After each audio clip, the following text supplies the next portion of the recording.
يا اهلا وسهلا، كي دايرين؟ لاباس عليكم؟ ان شاء الله تكونوا في احسن الاحوال. نتوما كتشاهدوا هذا الفيديو، رجعت لكم بفيديو جديد وصفه جديده. نتمنى انني نكون خفيفه على قلوبكم، ونتمنى انه تشجعوني بتعليقكم، بارائكم واشتراكاتكم باش يوصلكم الجديد.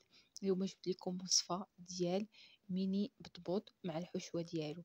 الميني بطبوط، الطريقه حاولت انني نبسط لكم كيفاش. ومهم هنايا راه غنحتاجو الخمسة ديال الكيسان ديال الطحين، وثلاثة ديال الكيسان ديال الفينو او الطحين ديال الفينو. على بركة الله نبداو. وانا كنحطو اني كنقول لكم المقادير اكزاكت. مهم الطحين ديال الفينو او لا الفينو ماشي السميده بوحدها والفينو بوحدو. الفينو كيكون بحال الطحين. المهم انا كنقول بحال هكا المبتدئات. هنا عندي معلقه كبيره ديال الخماره ديال الخبز، درتها في واحد شويه ديال ما يكون دافي باش تطلق على ما نخلط المكونات او النواشف. نخليوها على الجانب. راه هذاك هو الكاس اصلا باش عبرت الطحين وعبرت الفينو. زدت هنايا واحد شويه ديال الملحه، وغادي نزيد ديك هذا ديك الخميره. غنزيد هنايا معلقه ديال السكر ما عمرش صغيره. نتوما بامكانكم ديروا الكبيره، انا درت غير الصغيره على حسب اللون وصافي ماشي. اما بالنسبه للمذاق زعما آه، ماشي مشكل. هنا درت 2 معالق كبار ديال الزيت، زيت نباتيه. يعني كشفتوا راه كندير معكم العبار ديريكت بهذه الطريقه هذه. ونزيد هذيك الخميره اللي قلت لكم قبيله اللي محركتها وزدتها بالماء بكلشي. نديروا غير شويه د الماء على حساب غير ديك الخميره اصلا راه غنعجنوها بالماء دافي، يعني ماشي مشكل. نتوما انا ما بغيتش نسرع عليكم الفيديو باش يعني باش تشوفوا كيفاش. ما سمحوا لي هنايا راه قربت شويه على حساب باش نبدا نعجن. صافي هنايا غنخلط داكشي اللي درت هو الاول، عاد ديك الساعه نبدا نعجن بالماء دافي. نخلط داك الفينو مع الطحين داك الخميره داكشي كامل نخلطو. المهم العجينه كتكون عاديه، غير هي ما تكونش ثقيله.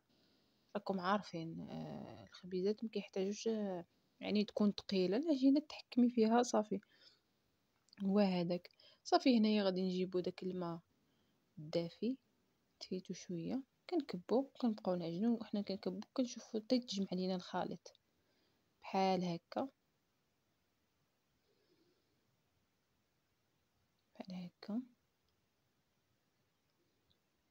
صافي نبقاو هكا كنجمعو حتى كنحصلو على واحد العجين ما يتلصقش لينا في اليدين، نقدروا نتحكموا فيه وما يكونش ثقيل، يعني ما يكونش صعيب نتحكموا فيه. راكم عارفين.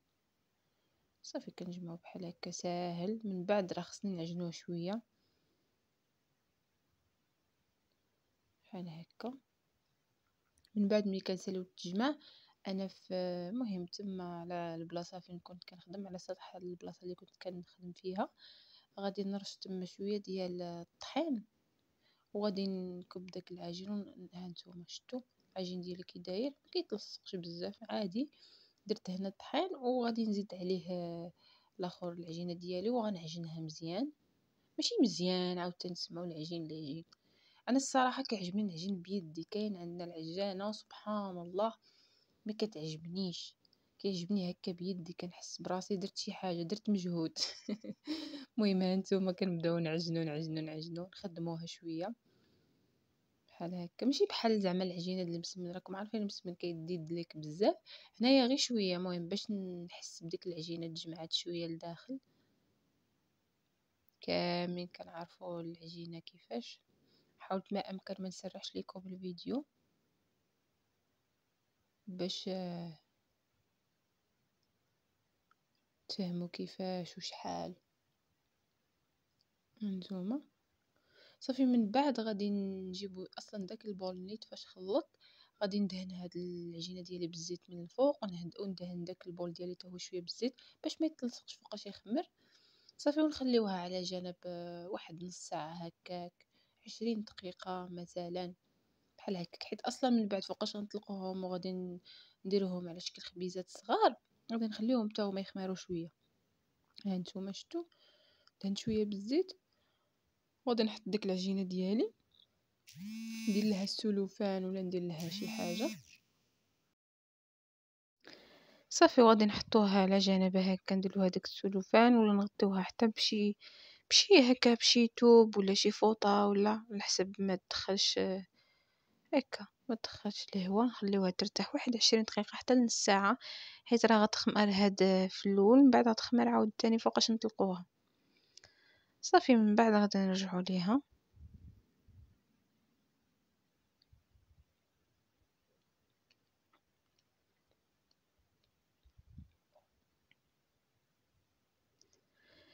من بعد ما خمرت لينا العجين ديالنا، انا ما خليتهاش ترتاح الصراحه بزاف، غير واحد 20 دقيقه، حيت غنخليها عاوتاني تخمر.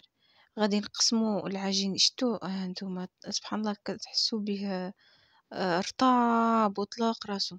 كندير شويه الزيت في يدي وكنقسم العجين ديالي على جوج.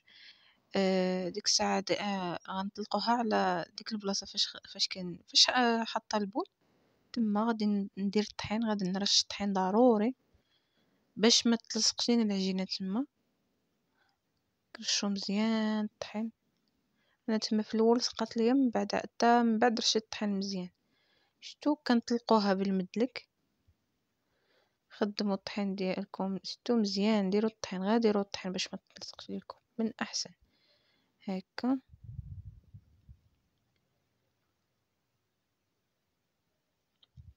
هاد الطريقه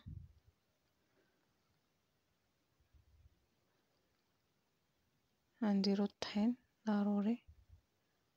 شتو في الاول انا درت غير شويه، يعني كان خصني نزيد، لصقت ليا تما في الاول، حيت ملي كتقطعوا ديك العجينه وكتهزوا دوك الدوائر كيتبدل الشكل ديال ديك الدائره. عليها كنقول لكم كثروا الطحين باش ما تلصقش. ملي غتقطعوا تهزوا كل حبه بوحدها ما غيتبدلش لكم الشكل ديالها، تجيكم ساهله غير تهزوها في يديكم.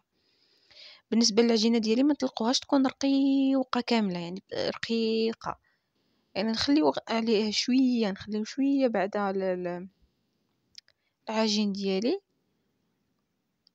نغيزها شويه وصافي، يعني ما نهبطوهاش حتى الارض كامله، تلقوها كامله رقيقه بزاف. صافي من بعد شفت انايا هذا شكل دائره،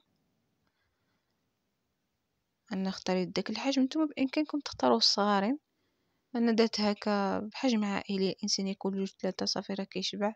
كاين اللي كيديروا على حساب هكا لي بوفي، على حساب لي بلاطو، على حساب ديروا شكل اخر صغير من هذاك بحالو، ولكن كيكون صغير. صافي كنقطعوا بهذا الشكل، وكنجيبوا شي صينيه كنديروا عليها هكا شي توب ولا شي حاجه مهم، كنغطيوه كنديروا ليه الاخر طحين، وكنحيدوا دوك الدوائر كنحطوهم في ديك الصينيه.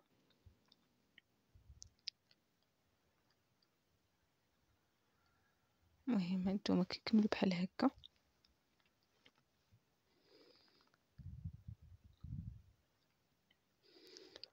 هانتوما شوف ديك الصينيه، داك الثوب اللي درت كبير باش ندير طبقه فوق طبقه، يعني هكا نحيد. شتو راه العجينه لصقت ليا شويه تما، هانتوما بقاو، هانتوما كيتبدل الشكل ديالو شويه. من احسن رشوا الطحين مزيان في البلاصه فين غتخدموا.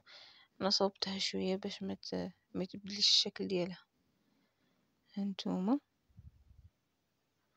كنكملوا بهذه الطريقه حتى كنكملوا العجينه كامله. فوقاش كنحيدوا دوك الجوانب اللي بقاو لي غادي نجمعهم، وغادي نلويوهم بشي سلوفان ونخليوهم حتى هما يرتاحوا على ما نساليو العجينه ديالنا كامله، وغادي نرجع ليهم يكونوا حتى هما ارتاحوا، غتجينا ساهله نطلقوهم. نكملوا بهذه الطريقه كامل ديك العجينه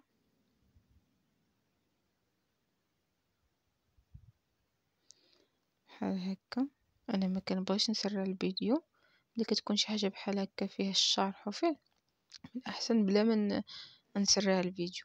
شتو هانتوما غنجمع دوك هكا غنجمعهم بهذه الطريقه، وغادي نديروهم في السلوفان.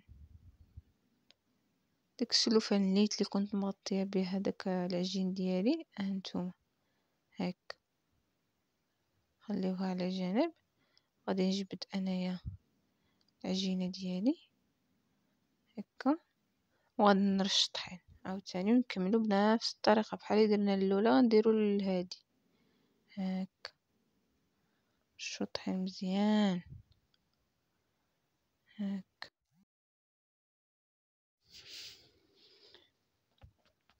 صافي وكنكملو بهاد الطريقه حتى كنساليو العجينه ديالنا كامله. انا درت في ديك الصينيه بحال الطبقات، كندير الصف ديال هكا ديال الخبيزات، وكنحط كندير من فوق منها عاوتاني داك الثوب، وكنحط عاوتاني طبقه اخرى وكنبقى نحطهم فوق بعضياتهم، ماشي مشكله، ما كيوقع ليهم والو. صافي حتى كنكملو بهاد الطريقه، نكملو العجينه ديالنا كامله حتى دوك الطروفه اللي كيبقاو كنجمعوهم كما قلت لكم في السلوفان، وكنعاودو نطلقوهم حتى كنساليو العجينه ديالنا كامله. هانتوما كنساليوها كامله بحال هاد الطريقه، نكملو بنفس الطريقه.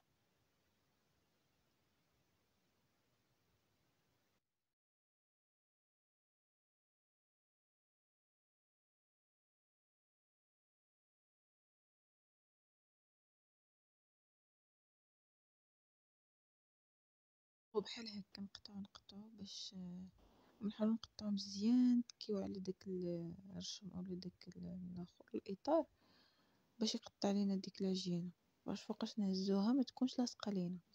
صافي من بعد كنخليوها في شي صينيه، نقدروا نديروهم زعما وحده فوق وحده، غير يديروا بيناتهم شي توب ولا شي بابي كويسون ولا المهم اي حاجه عندكم. انا درت هاد التوب هذا، شفتوا راه كاين طبقه لتحت ما قدرتش نوريها لكم حيت حاطه فوق منهم، وحطيت هادوك وحطيت اللي كاين طبقه تما.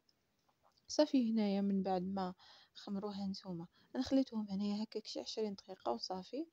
هنايا بالنسبه للاخر للطياب، في الاول انا دهنته بشويه بالزيت شويه وصافي. هانتوما انا راه شات البوطه خاصها تكون ناقصه، انا راه نقصت ليها من بعد عاد لما تسخن المقله وصافي. دهنتها بالزيت غير مره واحده، نتوما بامكانكم ما تدهنوش ماشي مشكل، مره واحده وصافي صافي. وخليت ديك الساعه كملت الطياب كلشي المهم بهذه الطريقه. وكنكملوا في الطياب كنحطوا هانتوما هكا،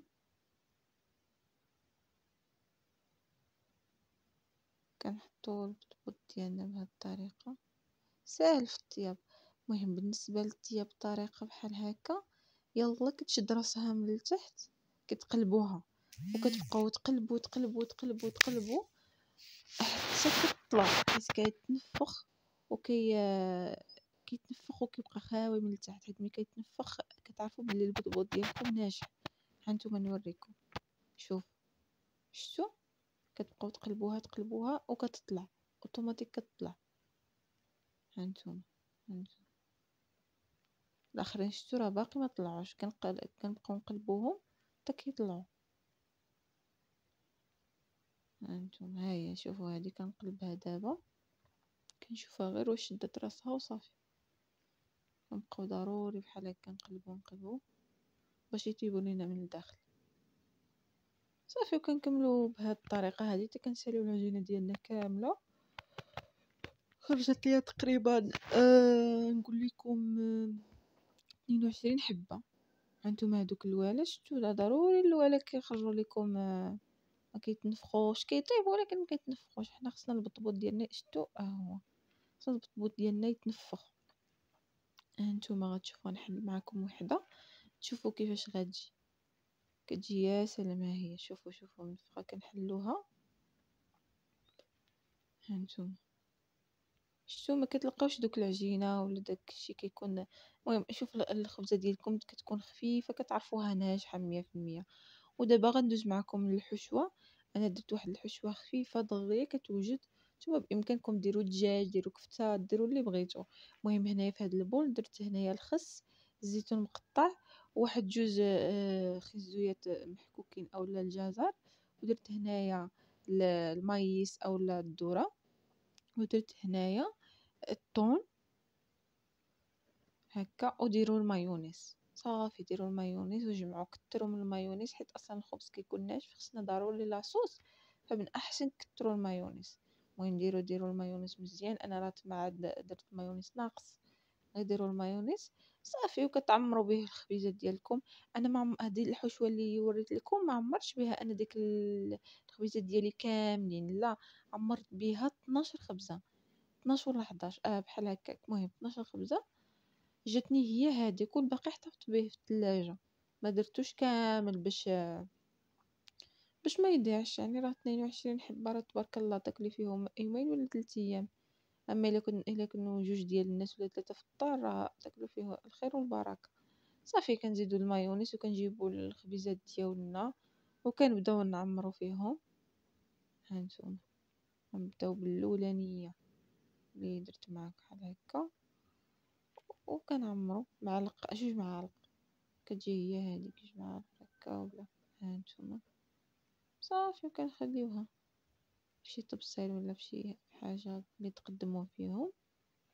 كنكملوا بهذه الطريقه حتى كنساليو كامل الخبيزات ديالنا. ايوا في النهايه هادو هما الخبيزات ديالي، كيجيو يا سلام كيحمقوا، والله كيحمقوا في المذاق. نتمنى ان الفيديو يكون نال اعجابكم والوصفه تكون يعني باينه وواضحه، ونتمنى انكم تشجعوني بتعليقكم وتفاعلكم، ونتلاقاو ان شاء الله في فيديو جديد وفي وصفه جديده. مع السلامه، الى فيديو جديد ان شاء الله.